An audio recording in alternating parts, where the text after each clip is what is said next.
Hello বন্ধুরা, career space YouTube চ্যানেলে আপনাদের সকলকে স্বাগত জানাই। আশা করি আপনারা সবাই ভালো আছেন।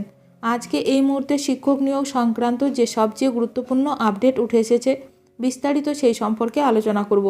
তাই ভিডিওটি অবশ্যই শেষ পর্যন্ত দেখবেন নিয়োগ সংক্রান্ত অনেক নতুন নতুন আপডেট পাওয়ার জন্য।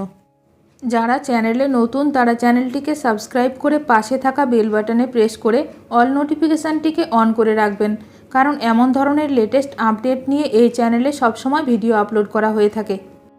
13,000-এরও বেশি শিক্ষক নিয়োগের জট কাটছে, মুখ খুললেন এসএসসির চেয়ারম্যান সিদ্ধার্থ মজুমদার। 2014 সালে শুরু হয়েছিল নিয়োগ প্রক্রিয়া। দীর্ঘ 9 বছর কেটে গেলেও উচ্চ প্রাথমিকে শিক্ষক নিয়োগ হয়নি।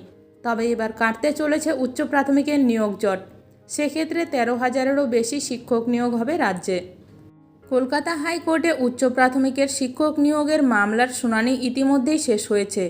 এবার রায় দেওয়ার পালা। মনে করা হচ্ছে উচ্চ প্রাথমিক স্কুলের শিক্ষক নিয়োগ সংক্রান্ত জট আগস্টেই কাটতে চলেছে। সেক্ষেত্রে স্বস্তি পাবে বহু বছর ধরে অপেক্ষায় থাকা চাকরিপ্রার্থীরা। আগামী 10-11 আগস্ট নাগাদ আপার প্রাইমারি মামলার চূড়ান্ত রায় দেবে কলকাতা হাইকোর্টের ডিভিশন বেঞ্চ। সংশ্লিষ্ট মামলার গতি প্রকৃতি এবং শুনানি দেখে ওয়াকিবহল মহলের আশা নিয়োগের পক্ষেই রায় দেবে কলকাতা হাইকোর্ট। গত 18 জুলাই এই সংক্রান্ত মামলার রায়দান স্থগিত রাখে বিচারপতি তপব্রত চক্রবর্তীর ডিভিশন বেঞ্চ। তবে জানিয়ে দেওয়া হয় 3 সপ্তাহের মধ্যে চূড়ান্ত রায়দান হবে। সেই হিসেবে 10-11 আগস্ট মামলাটির রায় দিতে পারে হাইকোর্ট। উচ্চ প্রাথমিকে মোট শূন্যপদ ছিল 14,339টি। এসএসসির প্যানেলে 13,033 জনের নাম রয়েছে। আদালতের নির্দেশে সব তথ্য খতিয়ে দেখে 635 জন প্রার্থীকে বাতিল করেছে স্কুল সার্ভিস কমিশন বা এসএসসি। এর মধ্যে 559 জনের ক্ষেত্রে ওএমআর সিট এবং সার্ভারে প্রাপ্ত নম্বরের গরমিল ধরা পড়ে। 74 জনের ওএমআর সিটে হোয়াইটনার দিয়ে সংশোধন করা হয়েছিল। সেই বিকৃত ওএমআর সিটগুলিও বাতিল করা হয়েছে। আর বাকি 2 জনের ক্ষেত্রে বিষয় সংক্রান্ত কিছু গরমিল ছিল।